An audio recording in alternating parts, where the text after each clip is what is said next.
இன்றைய நமது வீடியோவில் எளிதில் கிடைக்கக்கூடிய மூலிகைகளை கொண்டு ஒரு அருமையான ஹேர் ஆயில் எப்படி செய்கிறதுன்னு பார்க்க போகிறோம். இதை செய்வதற்கு பயன்படுத்தக்கூடிய 4 முக்கியமான மூலிகைகளினுடைய படங்கள் மற்றும் பெயர்கள் இந்த லிஸ்ட்டில் கொடுத்துருக்கேன். அது மட்டும் இல்லாமல் 7 முக்கியமான மூலிகை பொருட்களினுடைய படங்கள், பெயர்கள் மற்றும் அதனுடைய பொட்டானிக்கல் நேமும் கொடுத்துருக்கேன். தொடர்ந்து வீடியோவை பார்த்து இதனுடைய அளவு மற்றும் பயன்களை தெரிஞ்சுக்குங்க. இந்த எண்ணெயை பொறுத்த வரைக்கும் நல்ல இயற்கையான மனம் உள்ளதாக இருக்கும். ரொம்ப லைட்டாக, அதாவது ரொம்ப பிசுபிசுப்பு தன்மை இல்லாமல் நல்ல லைட்டாக இருக்கும். இது முடி கொட்டுதல், பொடுகு, தலையில் வரும் சிறு சிறு கொப்பளங்கள் போன்ற பிரச்சனைகளுக்கு இது ஒரு நல்ல தீர்வாக அமையும். நல்ல இயற்கையான தூய்மையான சூழலில் வளரக்கூடிய மூலிகைகளை பார்த்து நம்ம தேர்வு செய்து கொள்ள வேண்டும். அதுவும் நல்ல தெளிந்த நீரோடைகளுக்கு பக்கத்தில் வளரக்கூடிய மூலிகைகள் சிறப்பானதாக இருக்கும்.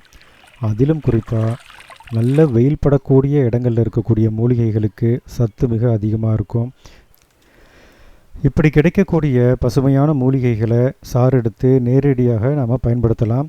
அப்படி நமக்கு எல்லா மூலிகைகளும் ஒரே நேரத்தில் கிடைக்காத பட்சத்தில் எந்தெந்த மூலிகைகள் நமக்கு பசுமையாக கிடைக்குதோ அதை மட்டும் சாறாக எடுத்து பயன்படுத்திக்கணும். அப்படி கிடைக்காத மூலிகைகளை கிடைக்கக்கூடிய சமயங்களில் எடுத்து காய வைத்து அதை நல்லா பொடியாக்கி வச்சுக்கணும். அப்புறம் எல்லாத்தையும் ஒன்றாக சேர்த்து நாம் எண்ணெய் தயாரிக்கலாம். இப்போ இதர பொருட்கள் என்னென்ன தேவைப்படும்னு பார்ப்போம். சம்பங்கி விதை 50 கிராம் எடுத்துக்கோங்க. அதே போல் கோரைக்கிழங்கு 50 கிராம் எடுத்துக்கணும். மகிழம்பூ ஒரு 50 கிராம் எடுத்துக்கோங்க. வெட்டி வேர், இந்த வெட்டி வேர் ஒரு 10 கிராம் எடுத்துக்கணும். இது எண்ணெயெல்லாம் காய்ச்சி முடித்ததுக்கப்புறம் எண்ணெயில் போட்டு வைக்கணும். இது போட்டு காய்ச்சக்கூடாது. அடுத்தது கஸ்தூரி மஞ்சள், இது ஒரு 25 கிராம் சேர்த்துக்குங்க. கஸ்தூரி மஞ்சள் சேர்க்குறதால முடி கொட்டுமோ, மஞ்சள்னால் முடி வளராதோ அப்படிலாம் நினைக்கலாம். அப்படிலாம் இல்லை, இது நல்ல முடி வளர்ச்சியை தூண்டும். அடுத்தது இடம்புரிக்காய், இது ஒரு 25 கிராம் எண்ணெயோடு சேர்த்துக்கணும். அதுக்கப்புறம் மரமஞ்சள், இது நம்ம கடைகளில் கிடைக்கும். மருந்து கடைகளில் இந்த பொருட்கள் எல்லாமே கிடைக்கும். இதை அப்படியே நம்ம வாங்கி ஒன்றா சேர்த்து எண்ணெய் காய்ச்சும் பொழுது பயன்படுத்திக்கலாம். அடுத்த முக்கியமான ஒரு விஷயத்தை நம்ம கவனிக்கிறோம். இப்போ மூலிகை பொடிகளை சேர்த்து நாம் எண்ணெய் தயாரிக்கிறோன்னு வச்சுங்களேன், தேங்காய் பாலை கண்டிப்பாக பயன்படுத்தணும்.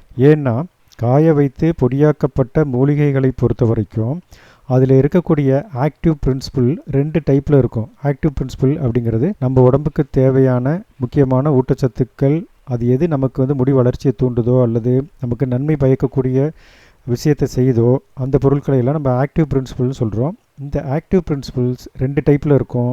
ஒன்று நீரில் கரையக்கூடியதாக இருக்கலாம், அல்லது கொழுப்பில் கரையக்கூடியதாக இருக்கலாம், இல்லை ரெண்டுமே இருக்கலாம்.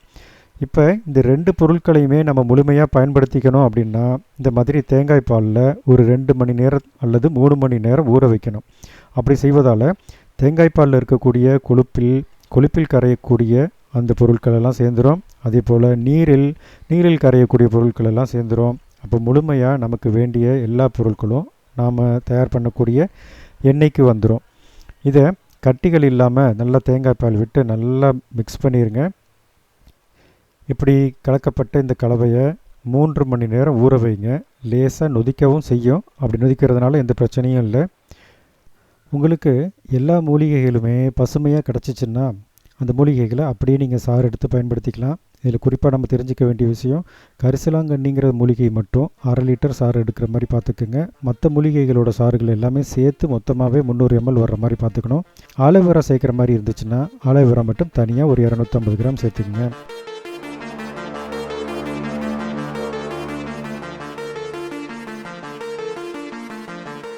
இப்போ இந்த கலவையை நல்லா கொதிக்க வைங்க. இது கொதிக்க வைக்கும்போது நம்ம கொஞ்சம் கேர்ஃபுல்லாக செய்யணும், இல்லைன்னா அடிப்பக்கத்தில் போய் கட்டி பிடிச்சிரும். அப்படி இல்லாமல் தொடர்ந்து சீராக கிளறி கொண்டே இருக்க வேண்டும். இந்த கண்டிஷனில் நாம் சேர்த்து வச்சுருந்த மற்ற மூலிகை சரக்குகள் எல்லாத்தையும் சேர்த்து ஒரு 1/2 மணி நேரம் வேக வைக்கணும். ரொம்ப கம்மியான ஃப்ளேம் வச்சா போதும், ரொம்ப ஹீட் வேண்டாம். இந்த கண்டிஷனில் ஆலோவேரா சேருங்க. எண்ணெய் ஊற்றிய பிறகு அல்லது எண்ணெய் வந்த பிறகு நாம் ஆலோவேரா சேர்க்கக்கூடாது. இந்த குழம்பு போன்ற பக்குவத்திலேயே நாம் ஆலோவேராவை சேர்த்துடணும்.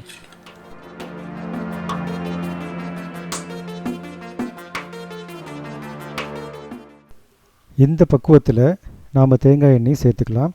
1 லிட்டர் தேங்காய் எண்ணெய் சேர்த்து மிதமான சூட்டில் ஒரு 1/2 மணி நேரம் கிளறிக்கொண்டே இருக்க வேண்டும். ஃப்ளேம் ரொம்ப கம்மியாக வச்சுக்கோங்க. அதிக ஹீட் இருந்துச்சுனாக்கா மூலிகை பொருட்கள் வீணாகிடும். இப்போ பக்குவத்தை நம்ம செக் பண்ணி பார்த்தோம்னா கிட்டத்தட்ட வெண்ணெய் பதத்தில் இருக்கும். இதிலிருந்து தொடர்ந்து மீண்டும் ஒரு அரை மணி நேரத்துக்கு தொடர்ச்சியாக இதை கிண்டி கொண்டே இருக்க வேண்டும். அப்படி செய்யும் பொழுது மணல் போன்ற பக்குவம் வரும். நம்ம போட்ட பொருட்கள் எல்லாம் ஓரளவுக்கு நல்லா பாயில் ஆகி ஒரு மணல் பதத்துக்கு வரும். இந்த பதத்தை செக் பண்ணி பார்த்திங்கன்னா இதுதான் நிறைவான பதம். இந்த பதத்தில் இருக்கும் பொழுது நாம் அடுப்பை ஆஃப் பண்ணி வச்சிடலாம். இதுக்கு மேலே நம்ம சுட வைக்க வேண்டியில்லை. இதில் வேம்பாலம் பட்டை அப்படிங்கிற ஒரு மூலிகையை சேருங்க. இது ஆப்ஷனல் தான், உங்களுக்கு தேவைன்னா யூஸ் பண்ணிக்கலாம். இது எதற்கு சேர்க்குறோம் அப்படின்னாக்கா இது ஒரு நல்ல சிவந்த நிறத்தை இந்த எண்ணெய்க்கு தைலத்துக்கு கொடுக்கும். அது மட்டும் இல்லாமல் இதுக்கு நுண்ணுயிர்களை எதிர்க்கக்கூடிய சக்தி உண்டு. அதனால் இதை பயன்படுத்தலாம். சிகப்பு நிறம் வேணும் அப்படின்னா மட்டும் இதை பயன்படுத்துங்க. இது ஒரு இயற்கையான நிறமூட்டி, அதனால் தாராளமாக பயன்படுத்தலாம்.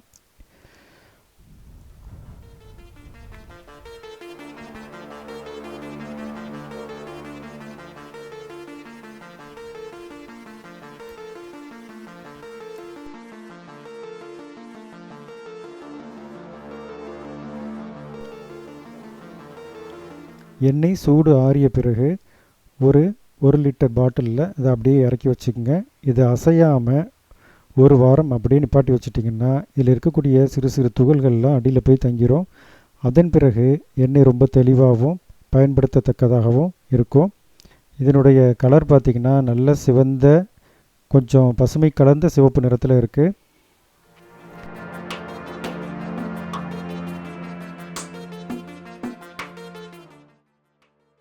இந்த எண்ணெயை பார்த்திங்கன்னா கிட்டத்தட்ட ஒரு வாரம் நான் அப்படியே அசையாமல் வச்சுருந்தேன். இது நல்ல தெளிவாக வந்திருக்கு. இதனுடைய நிறம் பார்த்திங்கன்னா நல்ல டார்க்காக இருக்குது பாருங்கள். அடர்ந்த சிகப்பு நிறத்தில் இருக்குது. இதில் துகள்கள் எதுவும் இல்லை, நல்ல தெளிவாக இருக்குது. இதை நம்ம நேரடியாகவே தலையில் அப்ளை பண்ணலாம். துகள்கள் இருந்துச்சுன்னா நம்ம தலையில் தேய்க்கும் போது ஒரு டிஸ்கம்ஃபர்ட் இருக்கும். அது மாதிரி பார்க்கும்போது சின்ன சின்ன தூள் தெரியும்.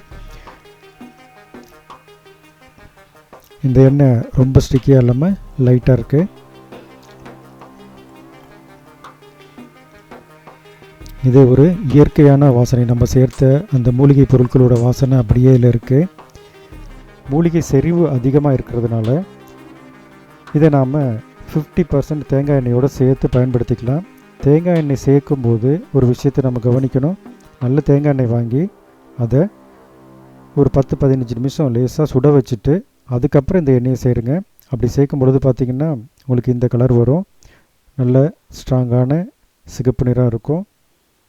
அது மட்டும் இல்லாமல் தேங்காய் எண்ணெய் ரொம்ப லைட்டாக இருக்கும். நீங்கள் தலையில் அப்ளை பண்ணும் பொழுது ரொம்ப ஸ்டிக்கியாக இருக்காது. அதே சமயம் இயற்கையான வாசனையோடு இருக்கும். நம்ம சேர்த்த அந்த மூலிகை பொருட்களினுடைய வாசனை அப்படியே இருக்கும். இதை செய்து பயன்படுத்தி பயன்பெறுங்க. நன்றி.